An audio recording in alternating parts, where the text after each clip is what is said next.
In such a diverse country like India, the availability and accessibility of resources are various types. आप अगर देखेंगे तो भारत में तरह तरह के विविड काइंड्स ऑफ प्लेसेस हैं, पीपल हैं एंड उनके लाइफस्टाइल्स हैं, और वो सारा लाइफस्टाइल उनके रिसोर्स अवेलेबिलिटी और एक्सेसिबिलिटी पर डिपेंड करता है। कुछ ऐसे ऐसे रीजंस हैं, क्षेत्र हैं जहाँ पर कोई एक खास तरह का रिसोर्स बहुत ज़्यादा मात्रा में है और किसी एक तरह का रिसोर्स नहीं है। कई ऐसे रीजंस हैं जहाँ पर बहुत सारे रिसोर्सेज की कमी है। कुछ ऐसे रीज़न हैं जो सेल्फ सफिशिएंट हैं अपने रिसोर्सेज में। फॉर एग्जांपल, आप बुक में देखिएगा जो उसमें दिया हुआ है, छत्तीसगढ़, मध्य प्रदेश, झारखंड, ये सारा प्लेट्यू रीजन है, पठारी क्षेत्र है, जहाँ पर तरह तरह के खनिज संपदाएं पाई जाती है। Mineral resources various type of मिलते हैं। तो यहाँ इन तरह के रिसोर्सेज की कमी नहीं है। यहाँ जंगल बहुत ज़्यादा है, यहाँ बारिश भी अच्छी खासी होती है। लेकिन वहीं आप अरुणाचल प्रदेश देखेंगे तो वहाँ पर आप क्या पाएंगे कि जंगल है, पानी एज अ वाटर रिसोर्स बहुत ज़्यादा मात्रा में है, लेकिन मिनरल रिसोर्स उतने नहीं।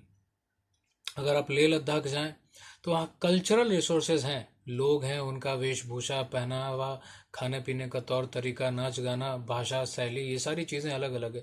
लेकिन वहाँ बाकी तरह के रिसोर्सेज नहीं है। वो ड्राई डेजर्ट एरिया है, कोल्ड डेजर्ट एरिया है। तो हम इस तरह देखते हैं कि इंडिया वेरियस रीजन्स का बना हुआ है और हर रीजन में अलग अलग तरह की विषमताएं हैं। रिसोर्सेज की कहीं किसी एक तरह की कमी है, कहीं दूसरे तरह की कमी। राजस्थान में सूरज की रोशनी ज़्यादा मिलती है, वहीं अगर आप चले जाइए जम्मू कश्मीर तो वहाँ सूरज की रोशनी उतनी नहीं मिलेगी।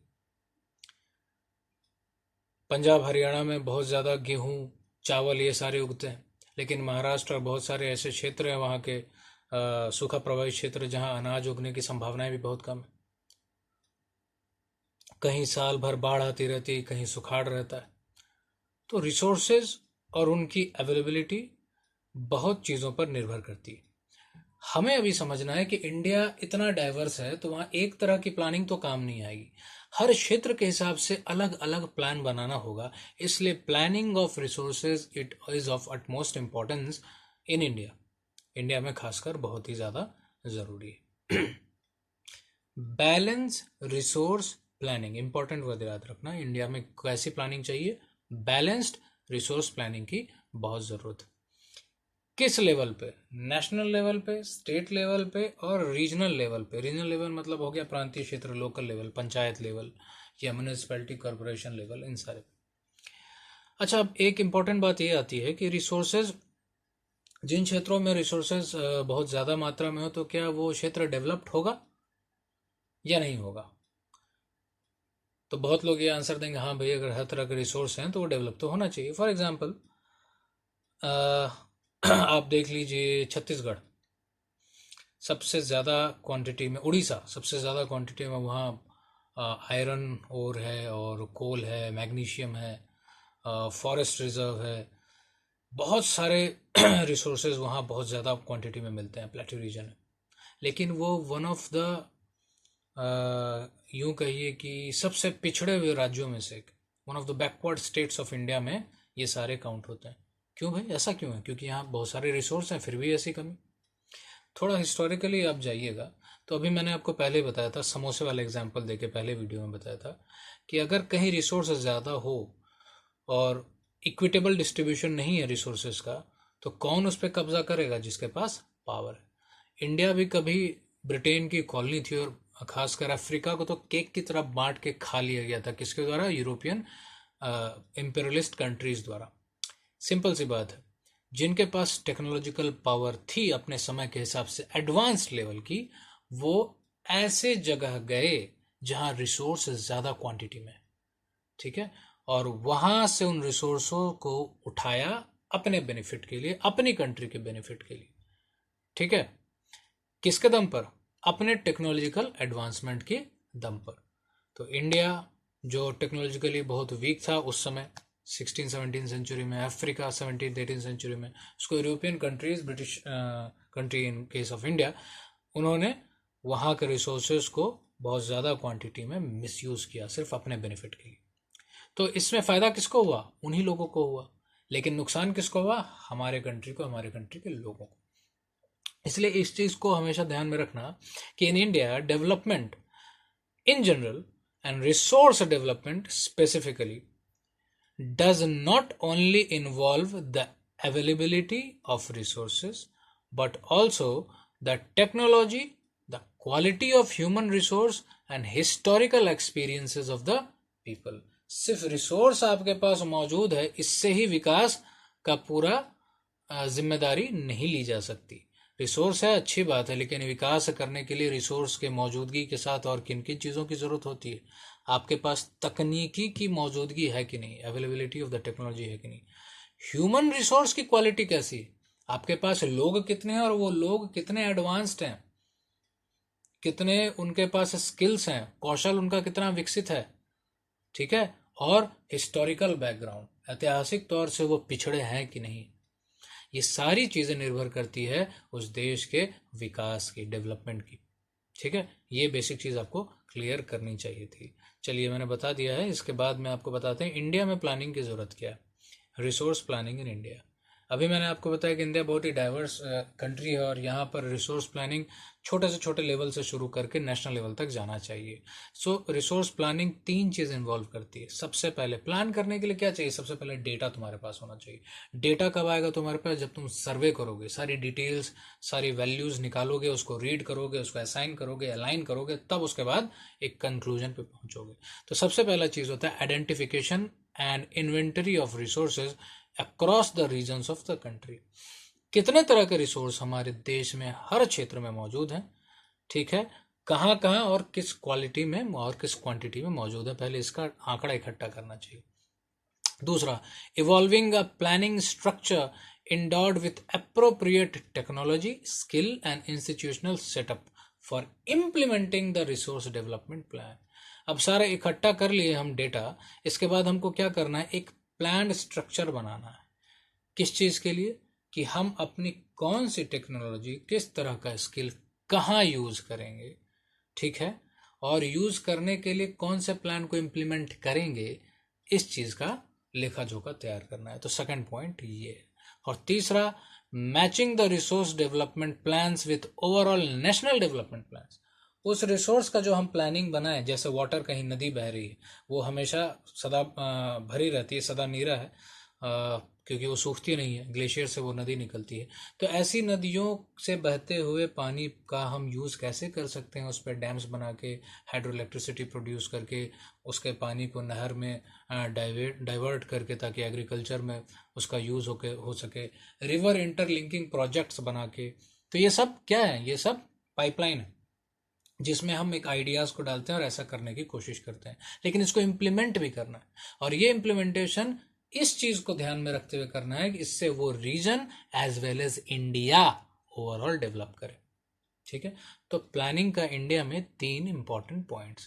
पहला, आइडेंटिफाई करो, सर्वे करो, सारा डिटेल्स को नोट डाउन करो, क्वालिटेटिव क्वांटिटेटिव सारा को मैप करो।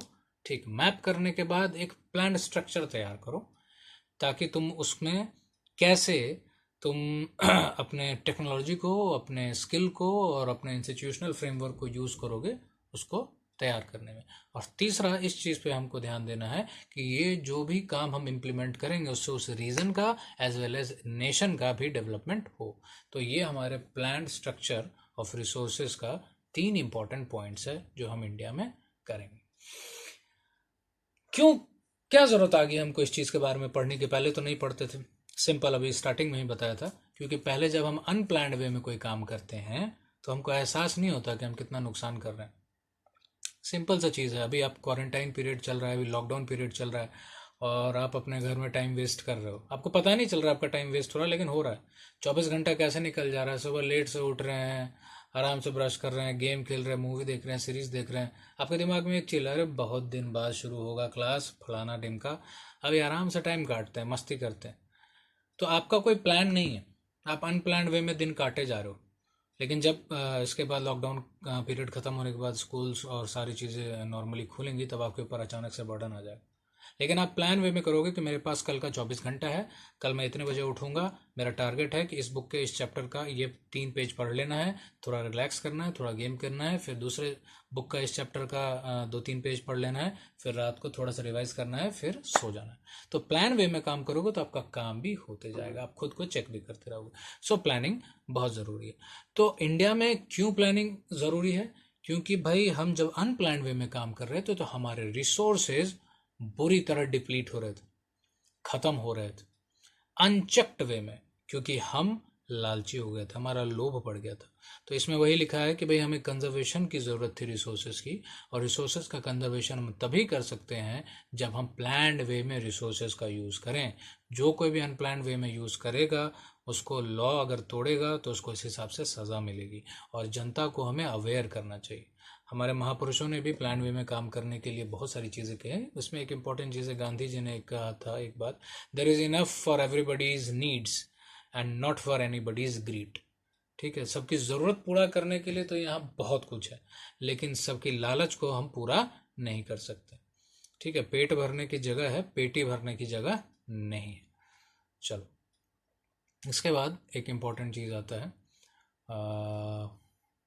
ये उतना इम्पोर्टेंट नहीं, हाँ इम्पोर्टेंट चीज़ लैंड रिसोर्सेज, ज़मीन के बारे में अब हम आते हैं। इस चैप्टर में बहुत सारे रिसोर्सेज के बारे में बेसिक बेसिक आइडिया दिया गया। लैंड रिसोर्स पे बहुत ज़्यादा फोकस किया गया। लैंड एक रिसोर्स की तरह, ज़मीन एक रिसोर्स की तरह। रिसोर्स यानी संसाधन।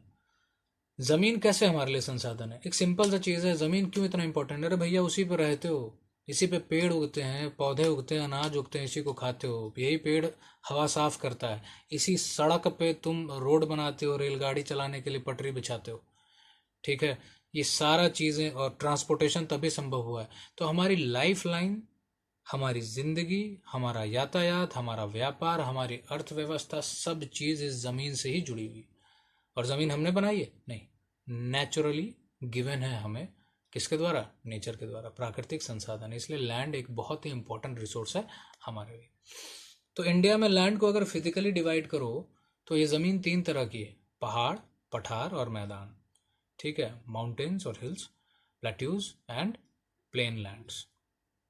तो अगर परसेंटेज के हिसाब से देखें तो, और एक और छोटा सा होता है जो तुम्हारा आइलैंड्स होता है, जो द्वीप होते हैं छोटे मोटे, तो उसको नेग्लिजिबल क्वांटिटी में हम मानेंगे। सबसे इंपॉर्टेंट चीज़ हमारे लिए क्या है? पहाड़ कितना है परसेंटेज के हिसाब से देखें तो आउट ऑफ 100% ऑफ लैंड 30%, याद रखना, 30% क्या है? पर्वत है।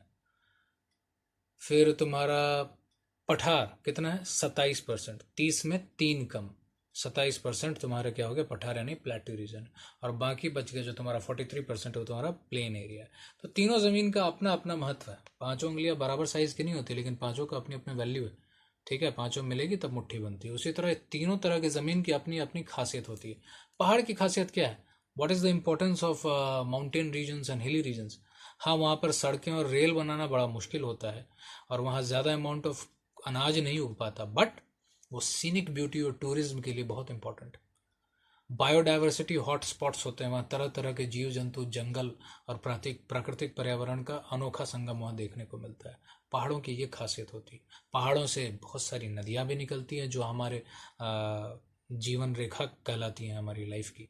ठीक, दूसरा पठार। पठार क्यों इंपॉर्टेंट है? हाँ, पठार बहुत ऊंची समतल ज़मीन होती है, रग्ड टेरेन थोड़ा सा होता है, लेकिन बहुत हाई रॉकी रीजन होता है, तो वहाँ भी अनाज बहुत ज़्यादा क्वांटिटी में नहीं उगता। बट खासियत क्या है वहाँ? वहाँ पर मिनरल रिसोर्सेज सबसे ज़्यादा। जितने भी आप लोहा, मैग्नीज, अभ्रक, कोयला, ये सारी चीज़ें हैं, ये सारी आपको उन क्षेत्रों में बहुत ज़्यादा क्वांटिटीज़ में मिलेगी। और बाकी आ जाते हैं मैदानी क्षेत्र जो 43% है। मैदानी क्षेत्र किस चीज़ के लिए? अनाज उगाने के लिए बेस्ट होता है, सड़कें बनाने के लिए बेस्ट होता है, रेल की पटरियां बिछाने के लिए बेस्ट होता है, घर बनाने के लिए, फैक्ट्रीज लगाने के लिए बेस्ट होता है। ठीक है, लोग वहां पर आसानी से सस्टेन कर सकें उसके लिए बेस्ट होता है। तो तीनों तरह के लैंड की अपनी इंपॉर्टेंस। कितना कितना परसेंट हो आपको ध्यान में रखना है? 30, 27 और 43। 30% for hills and mountains, 27% for plateaus and 43% for your plain areas. इतना करने के बाद अब हम लैंड को इकोनॉमिक दृष्टिकोण से बांटते हैं, मतलब उस जमीन का हम यूज कैसे करते हैं। अब नॉर्मली आप देखो, जब आप खेती बहुत पहले हमने शुरू की थी, उससे पहले हम जंगलों में रहा करते थे, तो ज़मीन पे क्या मिलते थे हमें? जंगल। तो अगर हम लैंड डिस्ट्रीब्यूशन के बारे में बात करते हैं तो एक चीज़ आ जाती है पहले, जंगल। जंगल आने के बाद क्या किए भाई, हम सेटलमेंट्स बनाना शुरू किए। हम घुमंतु जीवन त्याग कर एक जगह झोपड़ी उपड़ी बनाकर एक गांव बसाना शुरू किए। तो जब हम ऐसा किए तो सबसे इंपॉर्टेंट चीज़ हमारे लिए क्या थी? खेती। खेती बाड़ी शुरू की, यानी एग्रीकल्चरल। कहाँ करते थे एग्रीकल्चरल प्रैक्टिस? लैंड, वही ज़मीन पे। तो ज़मीन का पहला काम हो गया फॉरेस्ट की तरह। दूसरा काम हो गया खेती करने के लिए, फॉर सोइंग। सोइंग मतलब बीज बोने के लिए, ठीक है। तो हमारे ज़मीन को हम एक यूज़ करते हैं for sowing, for net sown area, for agricultural practices. कितनी ज़मीन है मेरे पास जहाँ पर हमने बीज बोया? कितनी ज़मीन है जहाँ पर जंगल है? इसके अलावा क्या होता है? दो तो हम पढ़ लिए। तीसरा, कितनी ऐसी ज़मीन है जहाँ पर हम बीज बोया करते थे पर अभी हमने खाली छोड़ रखी है?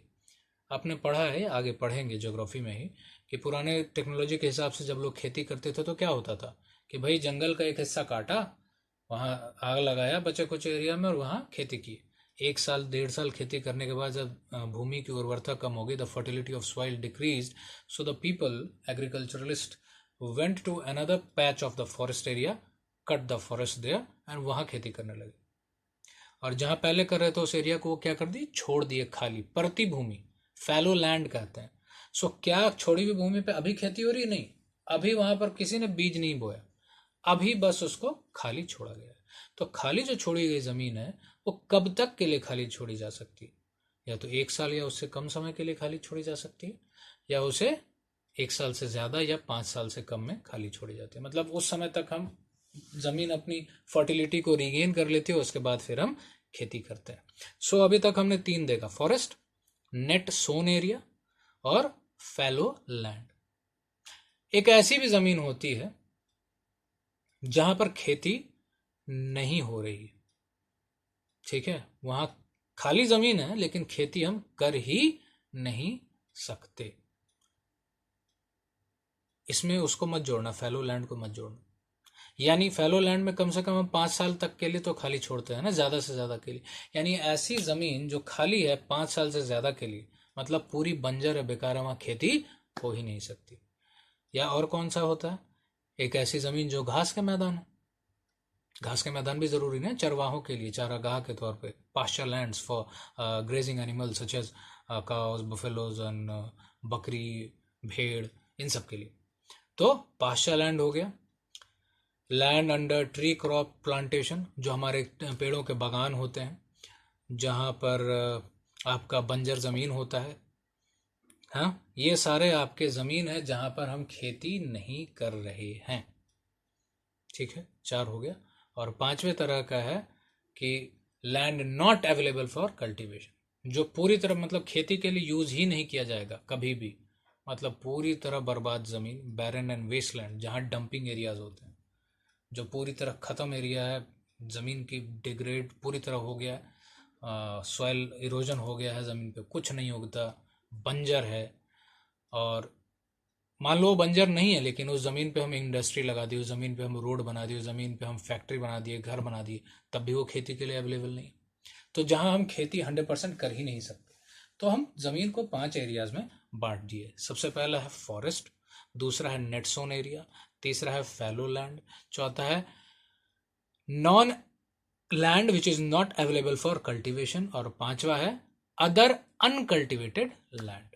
ठीक है, ये आपको बुक में दिया होगा, इस चीज़ को समझना ज़रूरी था, मेरे ख्याल से अब आपको इस चीज़ के बारे में समझ आ गया होगा। तो ये 5 तरह के लैंड है।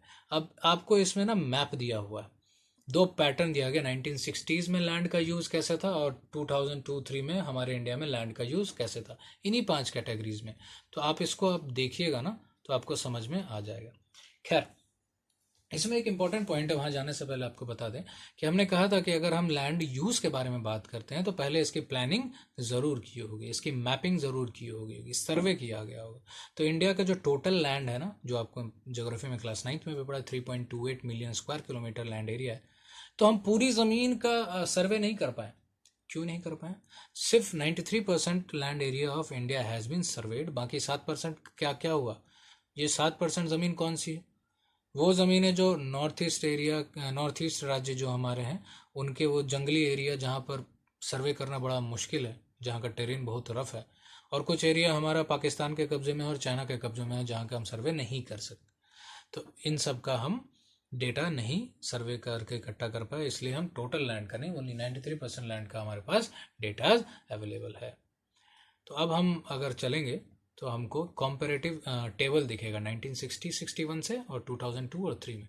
आप दोनों मैप में ध्यान से देखिएगा, वहाँ जंगल का भी ज़मीन दिया हुआ है, बैरन एंड वेस्ट लैंड भी है, नॉन एग्रीकल्चरल यूज में कौन कौन सा लैंड है, एरिया अंडर ट्री या ग्रोव्स कौन सा है, परमानेंट पास्चर यानी चारागाह कौन कौन सा है, नेट सोन एरिया क्या है। इसमें आपको घबराना नहीं, बस आप कंपैरेटिव स्टडी देखिए। फॉर